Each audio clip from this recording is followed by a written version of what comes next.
I took my American daughter to India for the first time. She wanted to leave on the first day.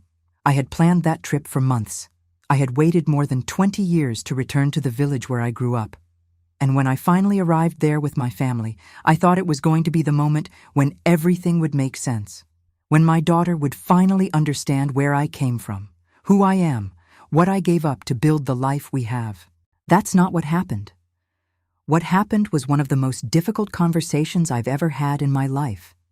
And it was that conversation that made me realize something that 25 years outside India had not taught me about identity, about heritage, about what it truly means to pass something from mother to daughter. My name is Anaya. I am 51 years old. And this is the story of the trip that didn't end as I planned, and of what I learned when I stopped fighting it. My name is Anaya. I am 51 years old, and for nearly half my life, I have called the United States home. But a few months ago, for the first time in more than 20 years, I set foot on Indian soil again. And I did so with my daughter by my side. My American daughter, born in California, raised in English, graduated from a university where no one pronounced my last name correctly at the commencement ceremony. I need to go back to the beginning for you to understand the weight of that trip. I left India at 26 to marry Michael. It wasn't an escape. It wasn't a rejection. It was a step I chose with a heart full of hope and arms full of fear. I left behind my mother, my father, my village in the north, my cousins, my language, the smell of my childhood, that specific smell of wet earth after rain that no American perfume can reproduce. I left all of that and boarded a plane toward a life that didn't yet exist, that I would have to build word by word, mistake by mistake, silence by silence. I learned English by working, not in a classroom, in real life, where the price of error is embarrassment and where no one waits for you to finish your sentence before moving on. I spent years feeling like I was always one step behind everyone else, always trying to catch something that moved faster than I could run. But I went. I kept going. And little by little, I built a comfortable life, a beautiful home, a solid marriage, a healthy daughter. Emily was born 22 years ago, and from the very first day, she was American in a way I could never manage to be, no matter how hard I tried. When she was small, I still fought.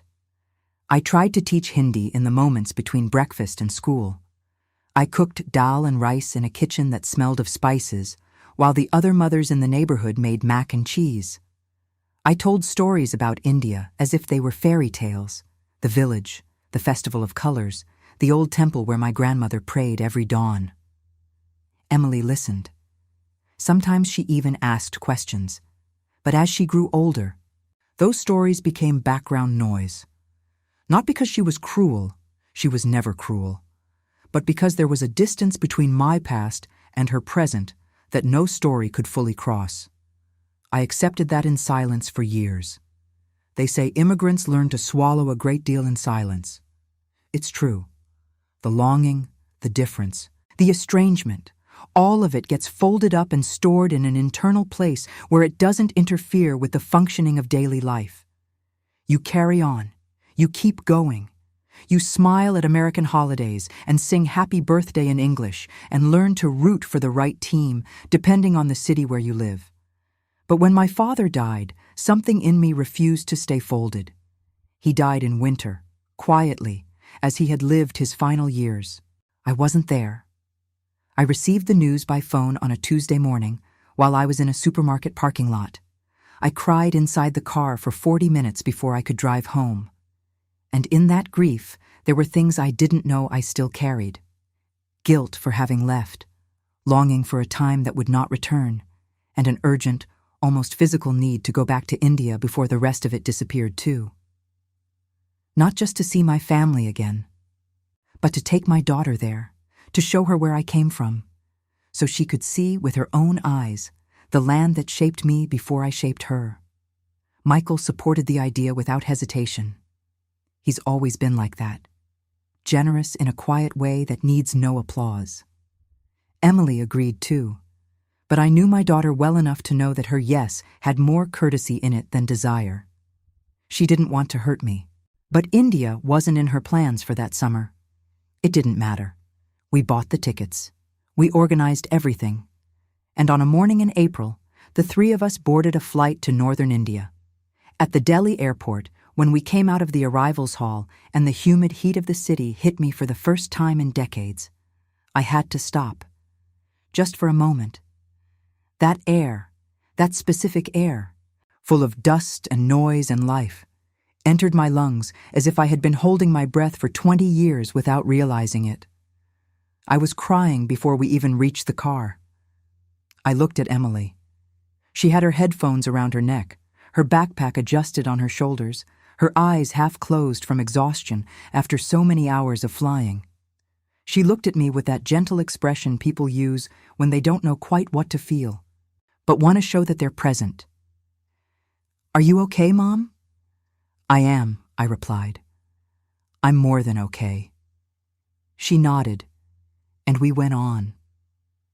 On the drive to the village, I sat next to Emily in the back seat while Michael rode up front with the driver. She looked out the window the whole time. I watched her watching.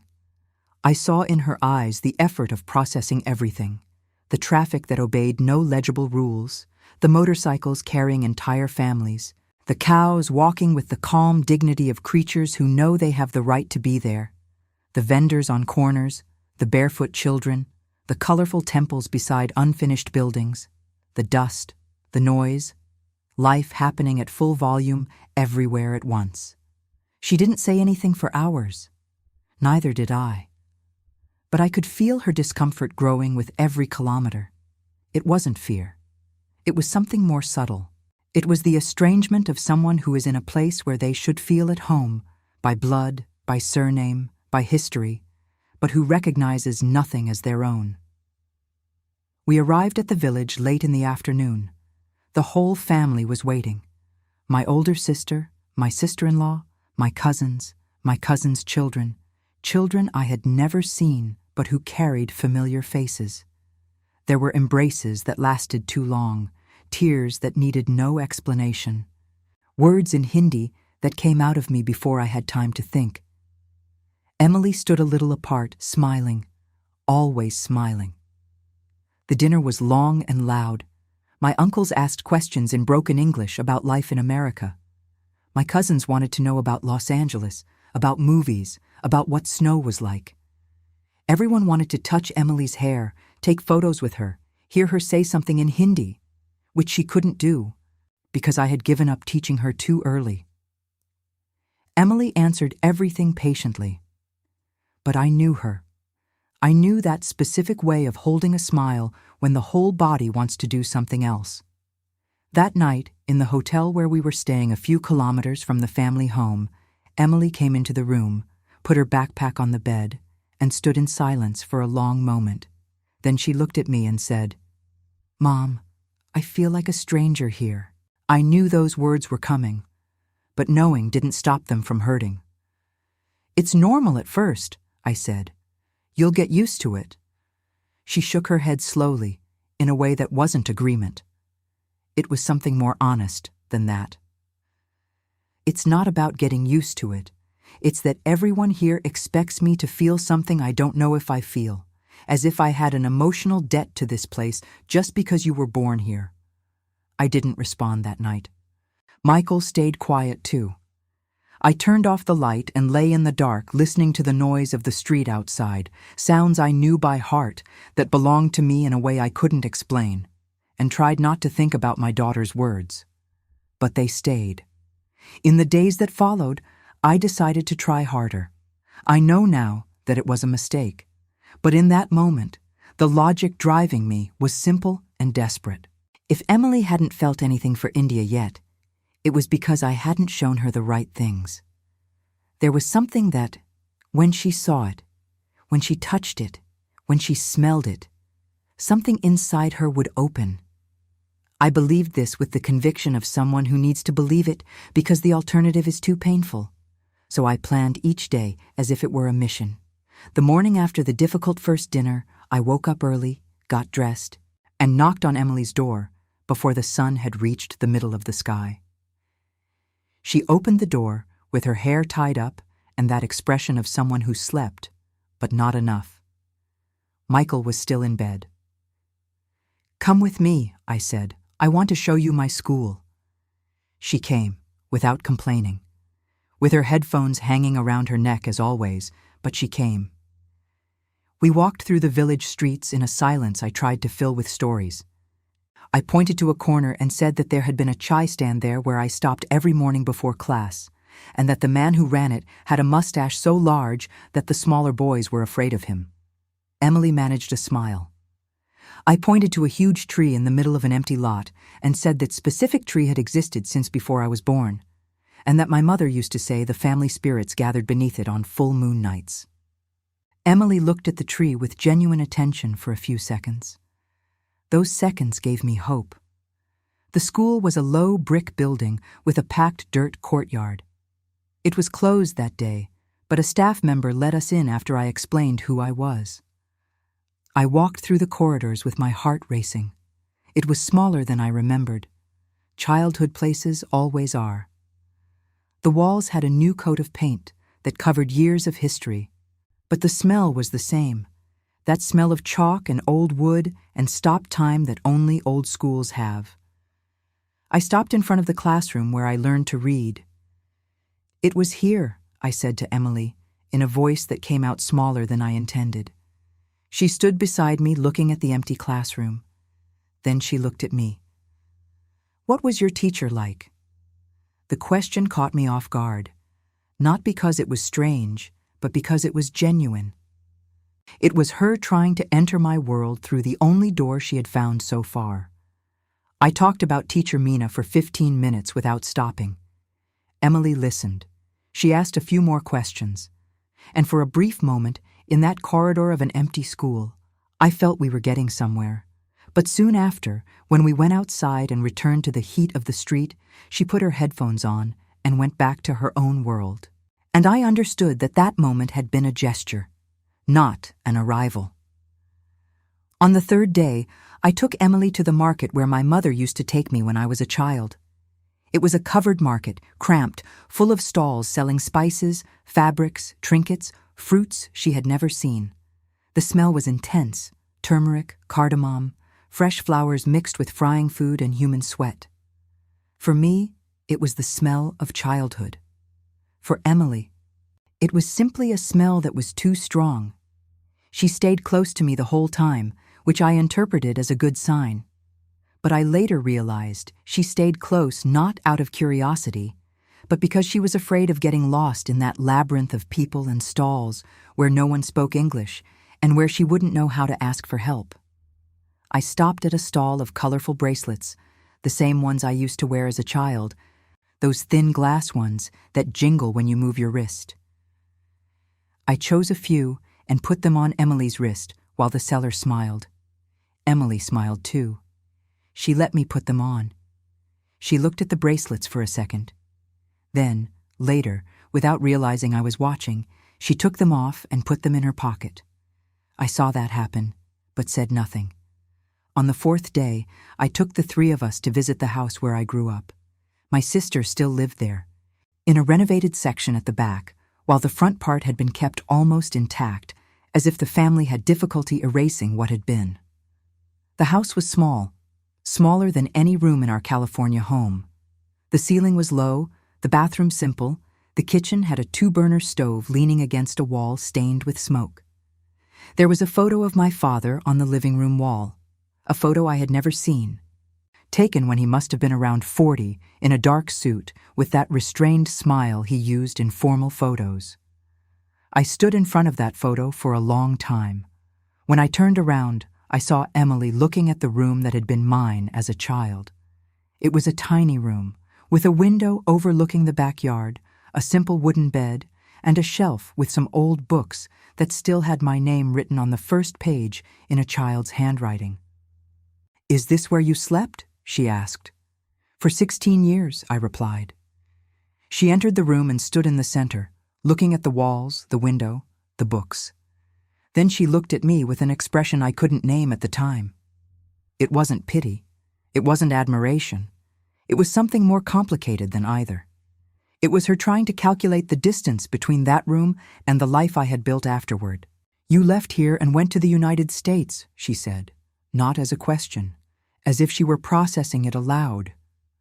"I left here and went to the United States," I confirmed. She nodded slowly. And then, because I couldn't let the moment be only what it was, because I needed it to mean more, because I was afraid that opening would close before I could take advantage of it, I said, "That's why I want you to know this place, to understand where you also come from." Emily looked at me, and I saw, in that look, something close, not with anger, but with the weariness of someone who has heard that phrase in many different forms over many years. "Mom," she said, in that calm and firm voice she uses when she wants to be honest without being cruel, "I understand where you come from, but that isn't necessarily where I come from." I didn't respond. Michael, who was standing in the doorway watching everything, looked away toward the window. We left the house a few minutes later. The rest of the day was quiet. At dinner with the family that evening, Emily was quieter than in the days before, answering in short phrases, smiling less than the effort required. My cousins noticed, but said nothing.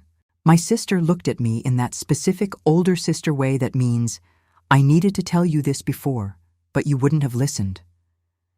I lay down that night with the feeling that I was losing a battle I had invented myself, and the worst part was that deep down, I knew the battle shouldn't exist. But the next day, I woke up early again and planned another day. Part 3. The fifth day. On the fifth day, Emily said she wanted to return to the United States before the trip was over.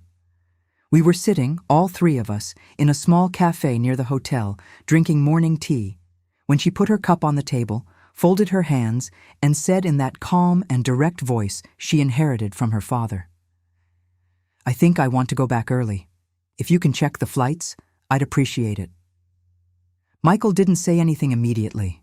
He looked at me first, as he always does when the subject is delicate, not to ask permission, but because he knows me well enough to understand that my reaction will set the tone for what follows. And my reaction was anger. Not the anger that explodes and breaks things. The anger that stiffens the face, that makes movements more controlled than normal, that makes the voice come out at a measured volume that disguises how much it hurts underneath.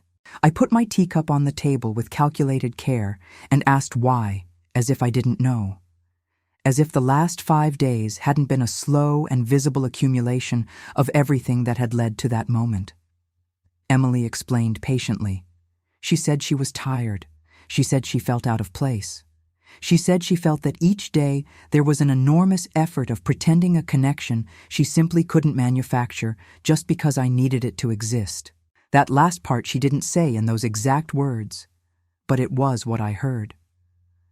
I got up from the table, said I needed air, and walked out of the cafe. I stood outside for a few minutes, facing the busy village street, looking at the traffic without really seeing anything. A cow passed slowly, less than a meter from me, indifferent to everything. In another moment, I would have found it funny. In that moment, I just mechanically stepped aside. What I felt was a mixture that was hard to untangle. There was anger, the simplest and most immediate anger, the kind born from exhaustion, and the frustration of having planned so much and come so far and achieved so little. There was disappointment, not with Emily specifically, but with the situation, with the distance I had imagined I could overcome with a 2-week trip after years of not really trying.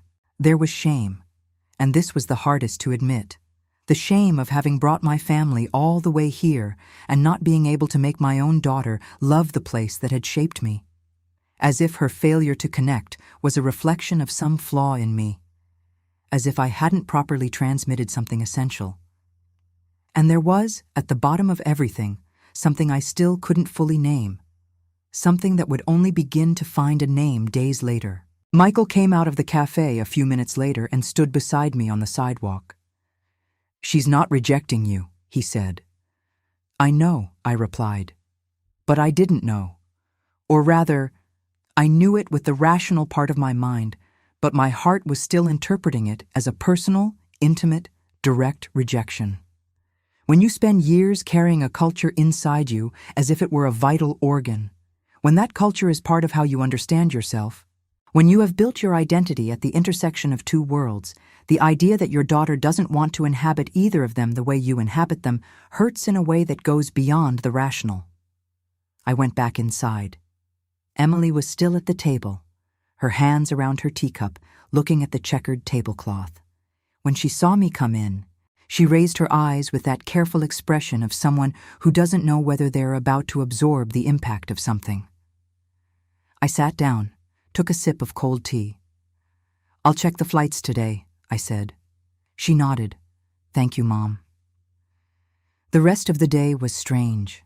We visited my sister's house for a lunch that had been planned days before and that no one had the courage to cancel. The food was good. The conversation was polite.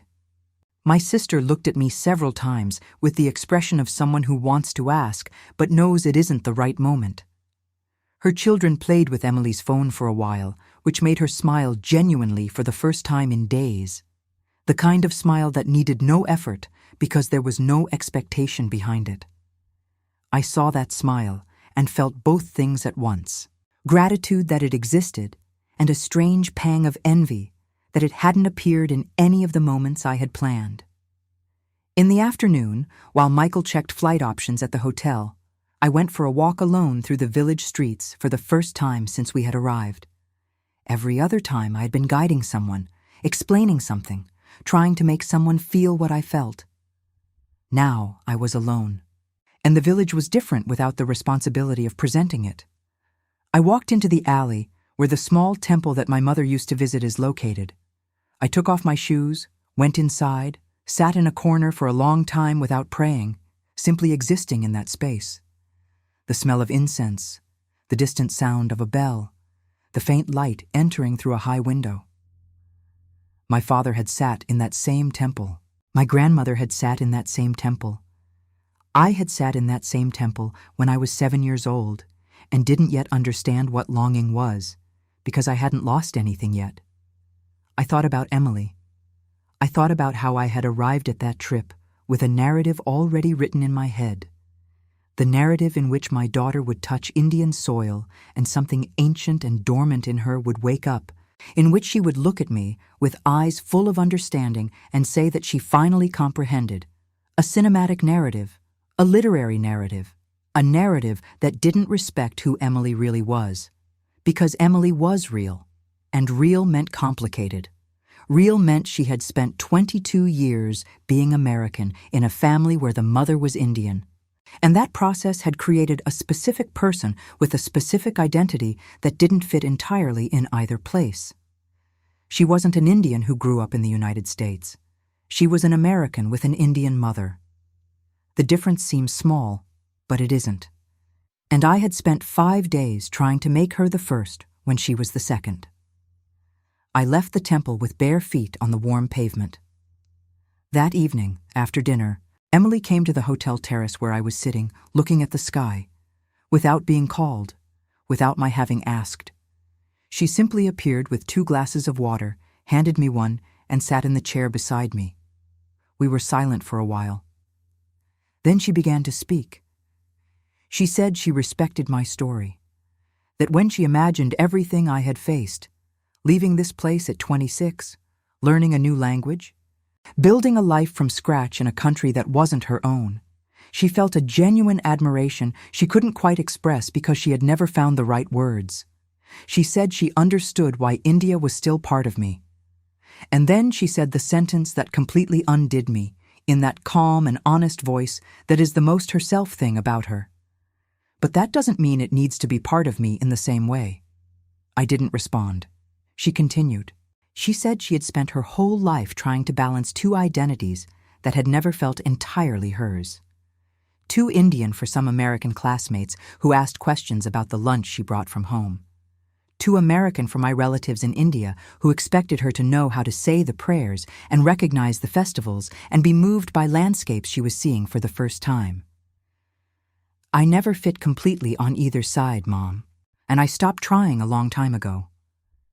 She said that the trip had been exhausting not because of India itself, but because of the weight of feeling she needed to have the right reactions, feel the right things at the right moments so as not to disappoint me. And I don't want to carry that weight anymore. I just want to go home. The sky was full of stars that night, a sky I hadn't seen like that in 20 years. Because in California, the city lights erase almost everything. We didn't argue after that. I said I understood. And for the first time in 5 days, it was true. 2 days later, we boarded our flight. There was no scene at the airport, no dramatic reconciliation, no long embrace with an emotional soundtrack, no moment where my daughter looks out the airplane window as India disappears below and realizes finally that that place is hers too. None of that happened.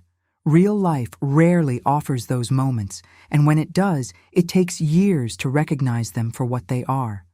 What happened was this.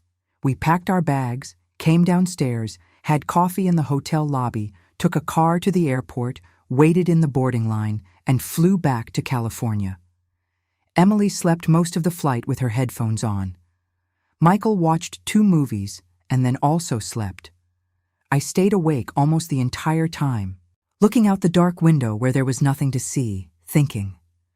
I landed back in the United States different from how I had left. Not in a transformative, visible way. Not in a way that anyone on the outside could notice. But different inside, in that deep place where real changes happen before they rise to the surface. In the weeks that followed, I tried to understand what had happened on that trip. Not the sequence of events that I knew by heart, but the meaning beneath them. What those 12 days had taught me that I hadn't been able to learn in 25 years of life outside India. And what I kept finding, slowly, was uncomfortable. I had made that trip in part for myself, out of my own need to be seen by my daughter in a specific way. I wanted Emily to see me not just as the American mother who made Sunday lunch and showed up at school events and argued about screen time and television, but as Anaya, the girl who grew up in a tiny room overlooking a backyard in northern India, who learned to read in a red brick school, who left everything behind at 26 and rebuilt a life from nothing in a language that wasn't hers. I wanted to be seen whole, and I had confused that with wanting Emily to love India. But those are 2 different things. Emily seeing me whole didn't depend on her being moved by the village where I grew up. It didn't depend on her feeling belonging in a place that was never hers. It didn't depend on her reproducing within herself my relationship with my own roots. She could see me, know me, love me, and still have a completely different identity from mine without that being a rejection. That distinction seems simple when written this way. But for an immigrant who had spent decades carrying a culture inside herself as proof that she still existed, that she still belonged somewhere, that she was still someone beyond the American wife and American mother, that distinction took time to become real. I spoke with my sister a few weeks after the trip, over video. She asked how I was doing, in that older sister tone that already knows the answer but asks anyway. I told her I was thinking a lot. She laughed. "You always thought too much, Anaya, even as a child." And then she said something that stayed with me, that our children are not our continuation.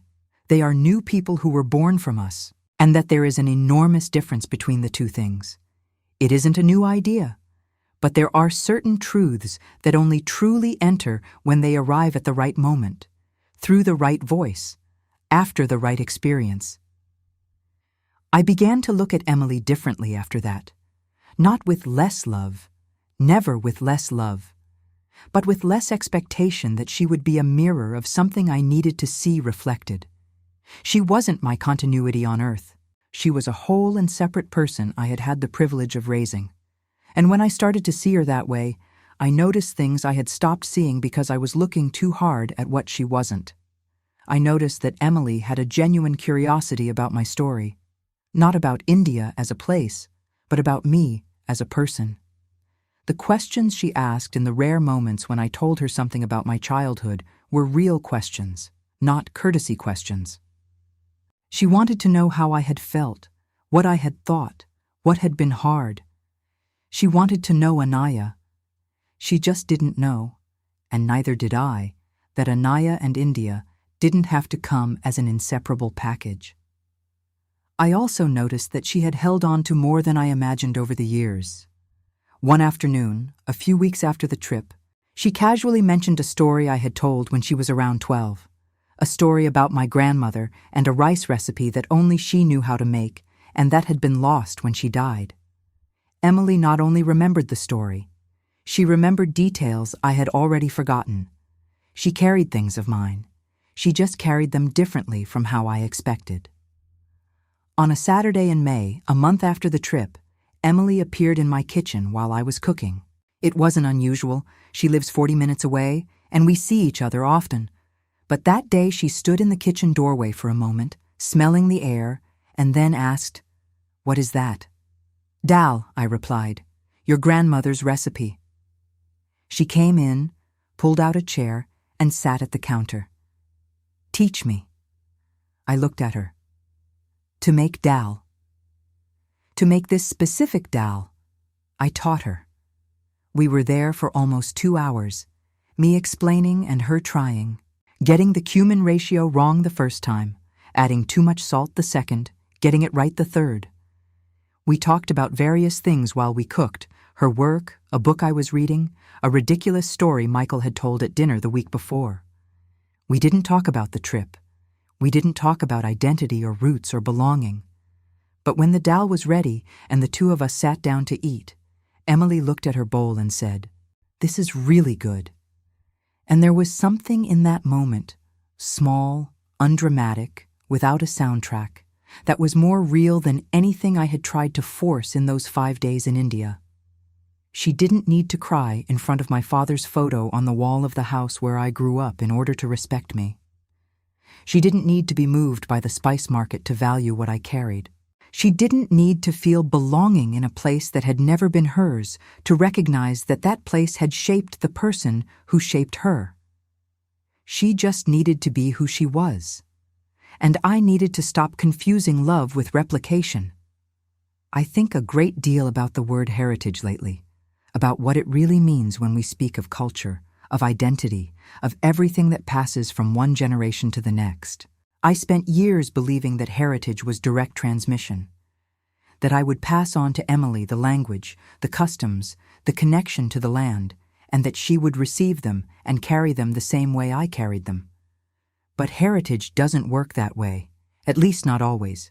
Sometimes what passes isn't the form, but the substance. Not the ritual, but the value behind it. Not the language, but the way of being in the world that the language shaped. Emily doesn't speak Hindi. She doesn't know the prayers. She doesn't smell incense and think of home. But she has a gentle stubbornness that came from me, a way of listening to people before responding that I learned from my mother. A direct honesty that startles a little, but is more respectful than most polite silences. These things passed, in ways I hadn't recognized because I was looking in the wrong places. My father died without seeing India in his granddaughter's eyes. That still hurts, in a way that will probably never stop hurting entirely. But I am beginning to believe that he would have recognized her all the same, that he would have seen in her something familiar, not in the customs, but in the character. I am 51 years old. I have lived longer outside India than inside it. And only now, after a trip that didn't end as I had planned, am I beginning to understand that belonging is not a fixed place. It is something each person builds with the materials they have. My materials were different from Emily's, and that is all right. Sometimes I still feel the pang, when I'm cooking and I remember my mother, when I hear a song in Hindi and time contracts, when I think of my father's photo on that wall and know I won't see it again anytime soon. India still lives in me in a way that has no perfect translation in English. But Emily doesn't need to carry that India. She will carry her own. However, that takes shape over the course of her life. Maybe it's in that dal she learned to make on a Saturday in May. Maybe it's in stories she'll tell her own children someday. Stories about a grandmother who left India at 26 and rebuilt everything. Maybe it's in something that doesn't yet exist, that will be born in the unpredictable and surprising way that real inheritances are born. I don't know, but I have finally learned not to need to know. And that, I have discovered, is also a form of love.